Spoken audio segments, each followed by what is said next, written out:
Conference میں ماحولیاتی تبدیلی سے نمٹنے کے لیے عملی اقدامات کرنے کا فیصلہ کیا گیا تھا، جس پر پاکستان سنجیدگی سے عمل پیرا ہے۔ انہوں نے زور دیا کہ پبلک پرائیویٹ پارٹنرشپ کے ذریعے ماحولیاتی چیلنجز سے نمٹنے میں بہتر اور مثبت نتائج حاصل کیے جا سکتے ہیں۔ وفاقی وزیر صحت مصطفیٰ کمال نے کہا کہ مقامی سطح پر ویکسین کی تیاری حکومت کی اولین ترجیح ہے اور پاکستان کو اس شعبے میں خود کفیل بنانا ناگزیر ہو چکا۔ انہوں نے کہا 2030 کے بعد ویکسین کی عالمی امداد کے معاہدے ختم ہو جائیں گے، اس لیے بروقت تیاری نہایت ضروری ہے۔ وفاقی وزیر صحت مصطفیٰ کمال نے ویکسین کی تیاری سے متعلق OIC ممالک کے گروپ اجلاس سے خطاب کرتے ہوئے کہا OIC فورم کے ذریعے رکن ممالک کے لیے ویکسین کی تیاری اور تعاون پر کام کیا جا رہا ہے تاکہ مسلم دنیا کو صحت کے شعبے میں خود انحصاری کی طرف لے جایا جا سکے۔ وفاقی وزیر صحت نے بتایا حکومت اس وقت عوام کو 13 مہلک بیماریوں سے بچاؤ کی ویکسین مفت فراہم کر رہی ہے، جو قومی صحت نظام کو مضبوط بنانے کی جانب ایک اہم قدم ہے۔ انہوں نے زور دیا ملک میں ہیلتھ کیئر نظام کو جدید خطوط پر استوار کرنا حکومت کی ترجیحات میں شامل ہے۔ لاہور میں پتنگ بازی، موسیقی، خوابوں، موج مستی کے ساتھ منایا جانے والا 3 روزہ بسنت فیسٹیول کامیابی کے ساتھ اختتام پذیر ہو گیا۔ 3 روز میں شہر بھر میں بسنت نے خوب رونقیں بکھیری اور ہر عمر کے افراد اس تہوار کے رنگ میں رنگے نظر آئے۔ بسنت کے موقع پر بچے، بڑے، بوڑھے اور جوان سبھی پتنگیں ہاتھ میں لیے چھتوں پر نکلے۔ پیچے لڑائے، بو کاٹا کی نعروں، ڈھول کی تھاپ اور خوشیوں بھرے جشن نے لاہور کا سما بدل دیا، جبکہ جگہ جگہ دعوتوں کا اہتمام کیا گیا اور شہریوں نے بھرپور انداز میں بسنت کا لطف اٹھایا۔ بسنت کے آخری پیچے لڑانے والوں کے لیے بسنت کا وقت صبح 5 بجے تک بڑھا دیا گیا تھا۔ وزیر اعلیٰ پنجاب نے لاہور میں کامیاب فیسٹیول کے بعد صوبے کے دیگر شہروں میں بھی بسنت منانے کا اشارہ کی سینئر وزیر مریم اورنگزیب نے کہا کہ ثقافت کلچر پر تالے نہیں لگائے جاتے، انہیں مینج کیا جاتا ہے۔ بسنت میں لاہور پاکستان کی فتح ہوئی۔ اندرون لاہور حویلی آصف جہاں کے باہر میڈیا سے گفتگو کرتے ہوئے مریم اورنگزیب نے کہا وزیر اعلیٰ نے بسنت کے حوالے سے مشکل فیصلے پر عمل کروایا۔ بسنت پر 14 لاکھ موٹر بائکس پر سیفٹی راڈز لگائے، 512 بسز میں شہریوں کو مفت سروس فراہم کی، 3 دن میں 20 لاکھ لوگوں نے ٹرانسپورٹ پر سفر کیا، لاہور میں 10 لاکھ گاڑیاں داخل ہوئیں۔ ان کا کہنا تھا ثقافت کلچر پہ تالے نہیں لگائے جا سکتے۔ کامیاب بسنت میں ہر کسی نے خوشی منائی، اگلے سال اس سے بھرپور بسنت دیکھیں گے۔ اور نوجوانوں کے ذہنوں میں 4.5 سال نفرت ڈالی گئی۔ 8 فروری کو جلاؤ گھیراؤ کی کال تھی، عوام نے سے یہ ہے کہ کراچی پورٹ پر اینٹی نارکوٹکس فورس نے بڑی اور کامیاب کارروائی کرتے ہوئے جنوبی امریکہ سے آنے والے کنٹینر سے بھاری مقدار میں منشیات برآمد کر لی ہے، جو منشیات اسمگلرز کے لیے بڑا دھچکا قرار دی جا رہی ہے، جبکہ ذرائع کے مطابق ANF کے پورٹ کنٹرول یونٹ نے کراچی پورٹ کے ساؤتھ ایشین پورٹ ٹرمینل پر کارروائی کے دوران تقریباً 41 کلو گرام کوکین برآمد کی۔ یہ منشیات جنوبی امریکہ سے درآمد کیے گئے آئرن ری میلٹیبل اسکریپ کے 3 کنٹینرز میں چھپائی گئی تھی۔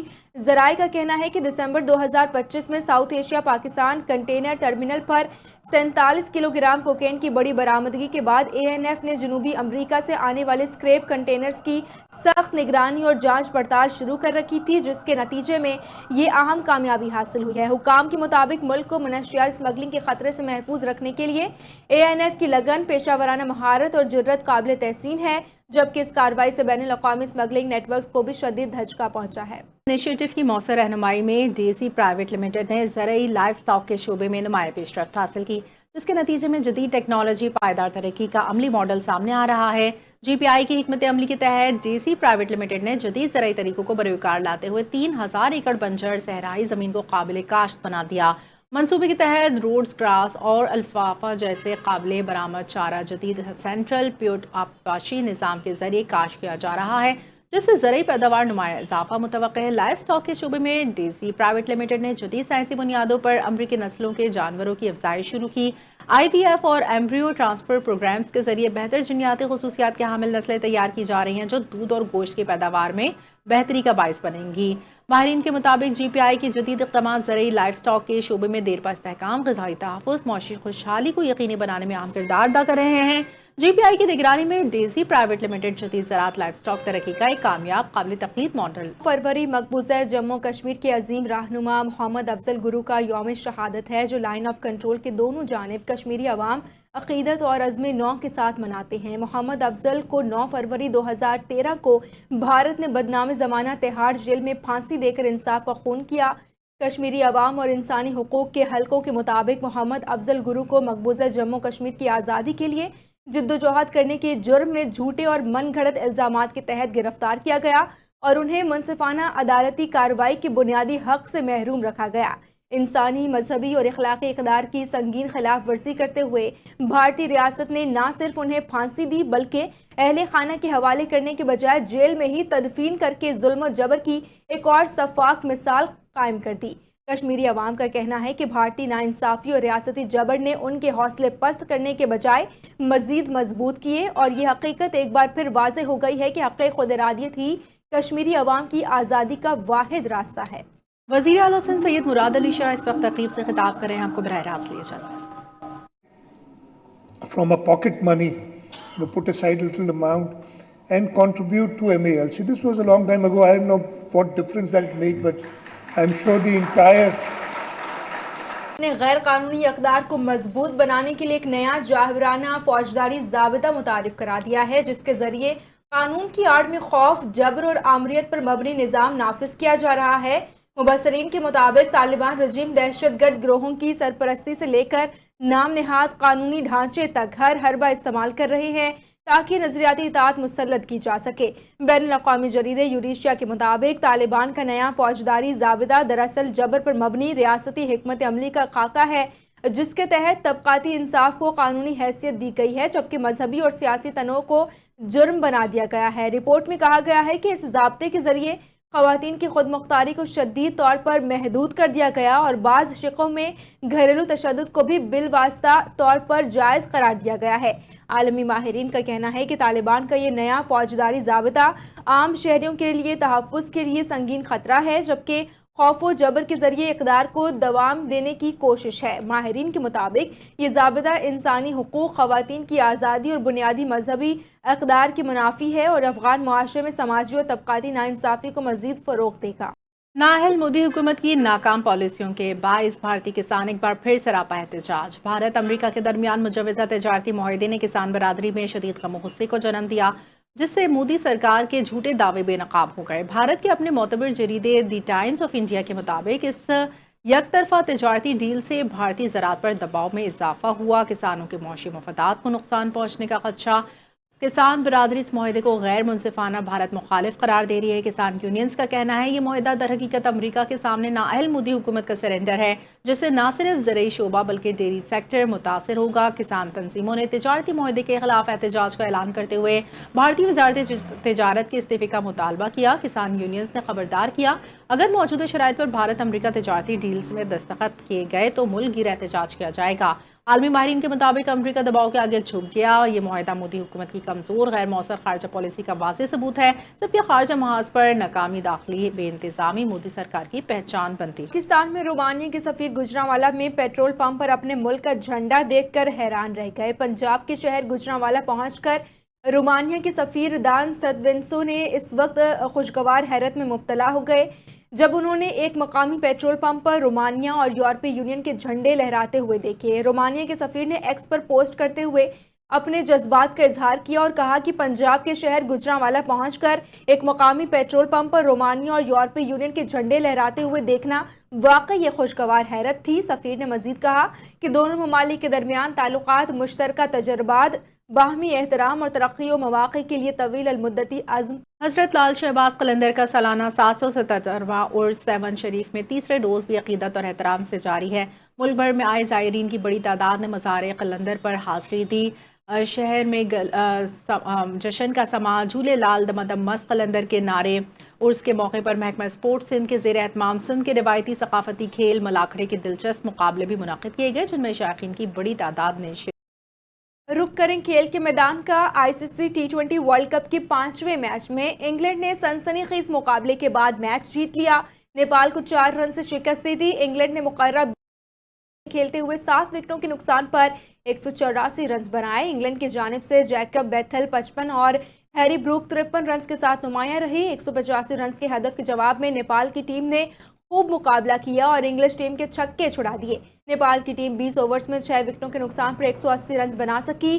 نیپال کی جانب سے دپیندر سنگھ 44 اور روہت پاؤڈیل 39 رنز بنا کر نمایاں رہے، جبکہ لوکیش بام 39 رنز بنا کر ناٹ آؤٹ رہے۔ T20 ورلڈ کپ کے چھٹے میچ میں سری لنکا نے آئرلینڈ کو شکست دے دی۔ 164 رنز کے ہدف کے تعاقب میں آئرش ٹیم 143 رنز پر ڈھیر۔ ہیری ٹیکٹر 40، روس ایڈیئر 34 رنز بنا سکے۔